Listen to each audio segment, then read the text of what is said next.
Hello everyone, my name is RagingRaptor and I welcome you to a new World of Tanks video. And today we are going to talk about what's changed on the E100 line on the update 1.10 common test first iteration. I'm saying it like this because maybe there will be some more changes in the second and third iteration, but now we're going to look at the, first iteration.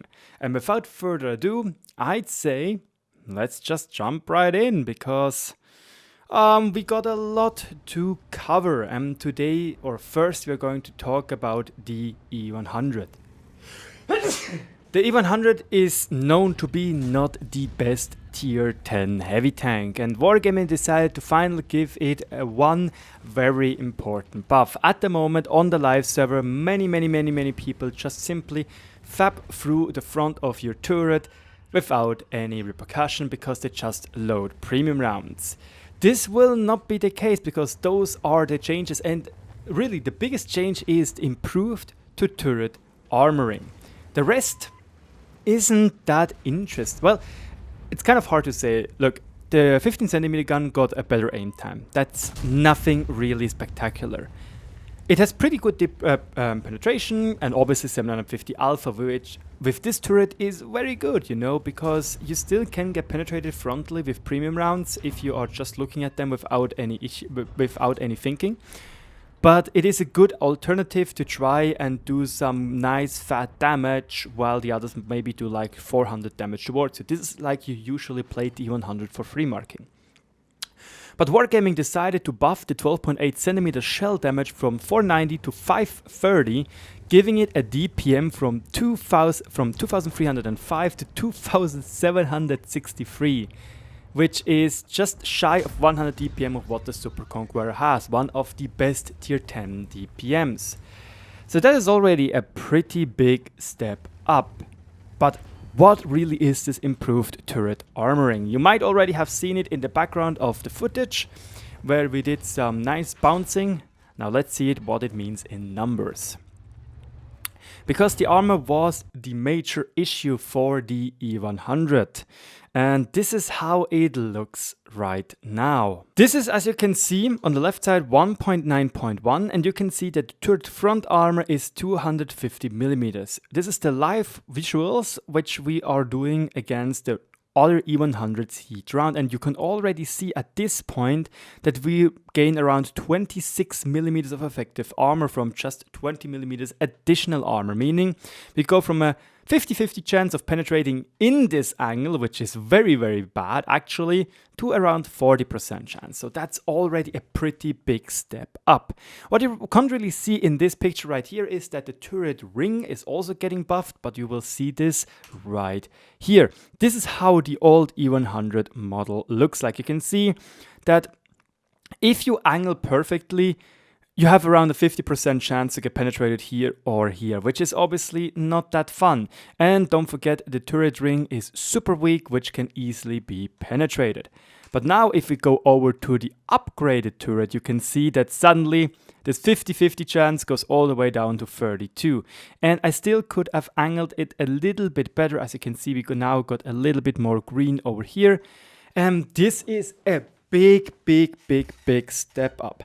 One thing I noticed is that you should start to try, as I did in the replay in the beginning of the video of the E100, to try when there is, for example, a rock, and this is your turret face, not side scrape like this, so the side is like this, but like this, so you only show your turret front.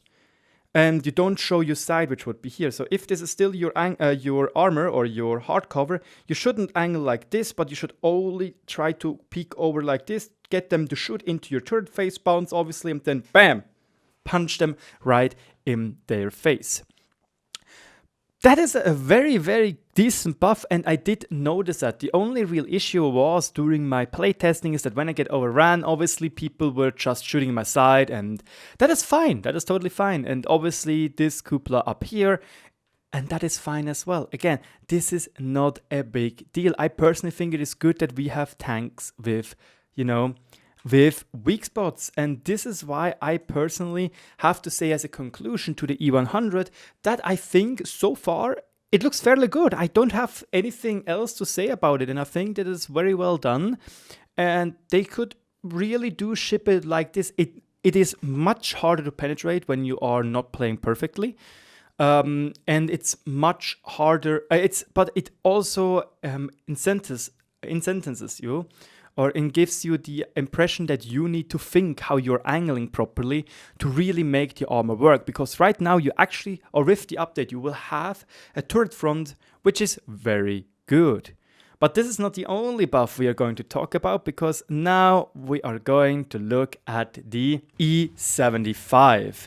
And the E75 got one of the bigger changes, and I have to say, in the test server environment, it's not that good to play. Why exactly? Well, that's fairly simple. Because wargaming, or on the test server, you have so much gold spam. You can see myself, I'm spamming gold rounds without any thinking. Because you simply want to perform, and you simply want to penetrate every single shot, especially through the turret front. But on a live server where there is much less gold ammunition getting spammed, the E75 may or may not be a ridiculous foe. An enemy which you have a huge deal and try to penetrate. Now, what was changed for the E75? Well, obviously, the 12.8 centimeter shell damage was also changed from 490 to 530. This is a straight DPM buff because there is no nerfs to the reload time. So you go from 1952 to 2112 DPM, which is very, very good. Then also the hit points were increased around 30 HP for stock and top turret, and both the stock and the top turret got its armoring improved. I'm not looking at the stock turret because that's literally a copy paste of the Tiger 2 turret, and we're going to look at the Tiger 2 in the Tiger 2 section. But straight up the DPM buff with also an HE buff is very strong and very good. It really makes you feel like you are leading into this new 750 alpha gun. You're starting to have a higher alpha than anybody else. I do want to point out though that this turret armor buff I would love to see on the VKB on tier 9, because or the VKP, it's a very decent tank, and it's holding everything which is holding back is the weak turret face, which can get penetrated rather easily ish. I did free mark this tank and it was a joy to try, but yeah, let's talk about the E75's armor. And comparing it to the E100, I do think that it also really received a pretty decent buff, especially against no premium rounds. Like, the E75's armor, you can see it right here, and right now we are just having a shoot off against the normal E75 AP round, which has 246 millimeters of penetration. And when we are not moving the camera whatsoever, you can see right now we have 252 millimeters of armor, 263 effective, a 36% chance of penetrating, and suddenly this goes up to 280, which gives us almost 300 millimeters of effective armor, meaning the chance is super close to 10% with AP rounds. Here comes the biggest problem though. Again, many people may or may not start to shoot premium rounds. Obviously, there will be a change. Obviously, there will be less shots getting penetrated. That makes 100% sense. But, and this is a big but, if somebody is shooting at a turret with 252 millimeters of effective armor or 280, and he has 300 plus millimeters of penetration, he doesn't really care. Sure, he will penetrate less when he is unlucky, but in the end, you will still have more than a 50% chance of penetrating. Luckily enough, if you try to side scrape the turret, you can see that suddenly your armor is getting a lot stronger. This is again the same gun, E75, 246 millimeters of base penetration, and suddenly you can see it goes from a 28.5% chance to 4.4. Again, it's the same thing with the E100. I think what is very important to try and learn with the E75 is, first of all, that this is not an E100 but an E75. And second of all is to try to bait with your turret front by not showing your side cheeks. Just show your ugly face to the enemies and try to angle it. So for example, again, with this, if this is again a corner, you want your turret face to be like this, not showing anything which is behind here, which is the side armor. Because then you will most likely have the best or the greatest amount of results in the E75. And this is why I personally think the E75 buff is still very good. Actually, I don't really think the turret buff was that necessary. However, I do understand why, because we're going to look at the Tiger 2 in just a second. It is still a very great tank, and it even got better in my personal opinion, especially with the straight up DPM buff, which I don't really think is really needed. But in the end, I think a lot of people will enjoy this. A lot of the German people will enjoy this. So that is very, very cool. Now let's jump over to the Tiger 2. And the Tiger 2, well, that thing, I think from the whole tree, it became the biggest or highest amount of buffs. And those buffs are basically insane. Because one of the biggest weak spots or weaknesses of the Tiger 2 was its turret. And Wargaming literally eliminated that weak spot. So even same tiered opponents with premium rounds will most likely start to struggle. Obviously, this is not historical anymore. So if you want to have an historical Tiger 2, you have to play the King Tiger. But they also changed the 10.5 gun shell damage from 320 to 360 without changing its DPM, without changing its reload time, giving it a straight DPM buff of, as you can see, of 240. Excuse me. Well, yeah, 240, sorry, I had a brain fart right there, which is great. Obviously, the 8.8 centimeter guns are also getting buffed, but we're going to look at this in the Tiger 1 section. And the turret was improved. Not the stock turret is still garbage, it's still shit, and it's still a joke to have to play through this. But the turret armoring is insane, my dudes. Is literally insane. Let's just jump in. Because now, look at the difference. This is the Tiger 2 turret versus another Tiger 2 with the top gun. And you can see that even in this acute angle from down low, you can not only penetrate partially your upper front plate, but your turret face is basically green, meaning that you will not have any single problem penetrating. This is due to the fact of the 185 millimeters of impact armor. And in the 1.10 CT, Wargaming decided to pump that up by 60 millimeters. Like, that is insane. That is literally insane. Imagine, this is this amount of armor times 2. Like, something like this. You can't really see it because the camera angle is not enough. Like, obviously this is not historical anymore. But this is an insane buff. Like, this makes the Tiger 2 insanely strong because many tier 8 premium tanks or tier 8 tanks in general have around 260 millimeters of premium penetration or have around 200, let's say 220, 210 millimeters of base penetration. On the old turret, everybody could basically fap through without even using premium rounds. Now, with the improved turret, you basically have to shoot premium rounds. So now you say, but Raging, don't you say that you hate not having weak spots? That is correct. But don't forget that the Tiger 2 still has the cupola, which is still very weak. However, Wargame, you can see how this is looking right now in a try of, once again, just showing you turret face armor. You can see in this angle around 85, 100, 214 millimeters of effective armor, meaning still a Tiger 2 can penetrate you more than 50% of the time. And suddenly, in the same rough position, you can see this is not the case anymore. Like, it's a bounce because the armor is so incredibly thick. Like, this is an insanely huge buff, and I think a lot of people will enjoy this. You can also see that Wargaming did do a little bit on the cupola, making it, I think, slightly weaker, which is okay. And they also buffed the frontal hull armor by 10 millimeters. You can see 150 millimeters versus 160 millimeters. Again, this buff is not including the King Tiger or the Jag Tiger 88 or the normal Jagd Tiger. But, and I think this is probably the biggest thing. Wargaming decided to buff the turret roof of the Tiger 2. I am not exactly sure.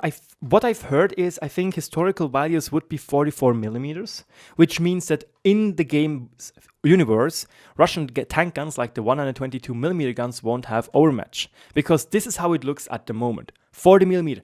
Everything above its gun turret face is overmatchable by even an SU-100 using the 122mm gun, which is, if you imagine, very frustrating to play against because, let's be honest, defender, insanely strong, you fight a defender, he can overmatch your turret with standard rounds.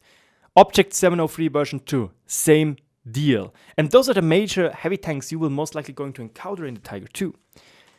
Wargaming straight up buffed that to 50mm, meaning only the youuuu 152 KV2 shooting AP and everything above 150.1 millimeters of caliber will overmatch this.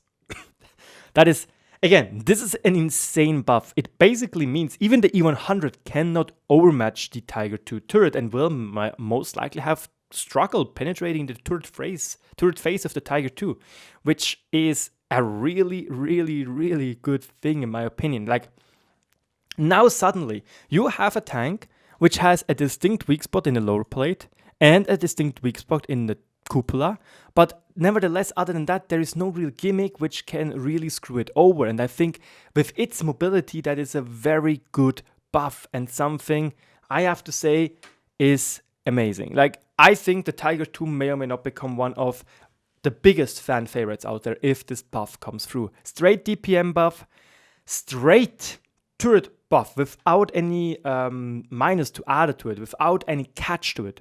That's great. Like, that is very, very, very, very good. And it makes the Tiger 2 most likely one of the strongest tier 8 heavy tanks in the game. Well, not really the strongest, but one of the heavy tanks which is strong, but not overpowered. Again, you still have a big cupola. Your turret face is still super flat, so with premium rounds, you should still be able to penetrate it. But in the end, you will be not a free meal for tanks like Carnarvon Action X, tanks like the Patriot, Defender, especially 703, especially Defender, which have a 122mm gun. The only real thing you really have to watch out now are the 152mm guns on tier 8, like the youuuu 152K, and maybe even a stray KV2, which is shooting AP, which is very, very, very, very rarely. But now, let's move on to the Tiger 1. Yeah, for the Tiger 1 and for the VK3601H replays, I did have to play on a live server because I was waiting for 10 minutes in the queue and I didn't got a game because literally nobody is on the test server right now. And I do want to make the videos right now, so the replays we are seeing the two right now aren't showing how it is on the test server. However, the 88cm L71 gun alpha was increased from 240 to 280, which is very, very decent in my opinion, and makes the Tiger 1 take a quite bigger bite out of an enemy's HP pool. Also, the aim time was reduced by 0.1 seconds as far as I know. However, the reload time did got increased to 7.8 seconds, meaning the DPM of the Tiger 1 is staying the same. Now, to point this out is, I think there is once again a divide between the communities. I don't mind low alpha guns like the Tiger 1 because I actually do enjoy using the DPM, de-tracking people and being able to get a follow-up shot in 5.5 seconds. However, I also know a lot of people which like this type of game style where they have a lot quicker or a lot better reload time. And, a lot better alpha, which means that if they can only squeeze off one shot, it is going to hurt more. Like, this was the same, this was the same deal between the old Leopard 1 and the buffed Leopard 1, where 390 alpha versus 420. I personally would have even said, hey, give it 360 alpha and give it a better DPM and a more accurate gun to be really and truly a sniper schnitzel. So yeah, that is not that bad. And I have to say, in conclusion, I think the Tiger 1 won't change that much for the majority of the people. So if you can't play the Tiger 1, you will not be able to play it after that either, because you have to be a supportive heavy tank. You can't really properly play the front lines because you lack the armor. But it is still a very strong vehicle, and if you know what you're doing and you use its fairly decent mobility for a heavy tank, you will be fine. Now you just have a gun which bites a little bit better than before. And lastly, we have the VK3601H. I never played this tank, literally just played it for this video, so it's hard for me to judge. I know a lot of people are using the conish gun, like the 7.5, 5.5 centimeter gun, but all those buffs are mainly focused around the KWK36, making it more in line with the Tiger H on tier 6. So the accuracy got changed from 0.38 to 0.36, and the accuracy during turret traverse got also buffed by a third, or 25%, which is great. Reverse speed also got better from 12 kilometers to 14 kilometers, and the HP got increased by 1,000 and by 100 and 140 for the top configuration respectively. So yeah, that is very, very decent, and I have to say in a conclusion, I think the VK will still be a good tank. It will still have its fans, and it will not be that bad. Like, those are minor buffs, minor changes, and I don't think that Wargaming really needed to change them anyway. Now, let's go on to my conclusion of this whole thing. I personally think that Wargaming did a decent job with buffing the tanks. It doesn't feel like they are going to be OP, and I know a lot of people were like, but why are 279 and Chieftain still overpowered and you say the even 100 is fine like this? Because I am personally not saying that the bar is the 279 and the Chieftain. They are way beyond that. A good bar or a good balanced tank, in my personal opinion, on tier 10, most likely will be a tank like the 113 or something. It's not that bad, but it's also not that great, you know. It is slap dab in the middle, and it's decently balanced. And I have to say that right now the E100 does feel like you need still skill to perform well in it. You can't just go turret front to the enemy in a tier 10 game, because they're just still going to shoot with gold through, maybe less often. But if you know what you're doing and really angle your turret a lot better, then you will be a menace, because they will have a tough time penetrating you. Obviously, you have to hide your lower plate. That is very important. You have to hide your side armor of the turret, because it's not that strong. But it feels better, and in general, the whole line will definitely finally feel like we are a heavy tank line. The question is, however, is this going to affect the mouse line? Because imagine the Tiger 2 right now actually has a better turret armor than the VK101P. Even though the VK101P drives 20 or 22 kph, while the Tiger 2 runs around at 36 or something like that. So this may or may not have some changes or repercussions where they're going to maybe buff or maybe nerf the Tiger 2. Like, the change is great in my opinion, and I would really like to see that. But then again, it moves up the question mark, why exactly is the VK101P worse in that regard, you know? In total, I'm looking forward to that. And now let's go to the traditional last part of our video, and that is the feedback. Let me know in the comment section below if you liked this way I did it right here, because this took me quite some time to set everything up. Once again, I was using a PowerPoint throughout the whole video where you saw me talking. However, I do have to do a lot of post-editing, and I want to ask you if it was worth it, because I did a lot of pre-editing and a lot of post-editing. And if you like this a little bit more than what I did previously, then let me know, because then I will keep it doing it like this, or I might just drop it again, because it was a lot of work to pre-edit everything in the PowerPoint. But yeah, if you made it this far, don't forget to subscribe to always be up to date with the latest things surrounding World of Tanks. My name is RagingRaptor. Thank you so much for watching, and thank you for your continuous support. It's a joy to be a content creator for my community. Thank you so much. Cheers and good luck on the battlefield, and have fun, if you can even say you're having fun, in the ranked battle game mode. Cheers, guys.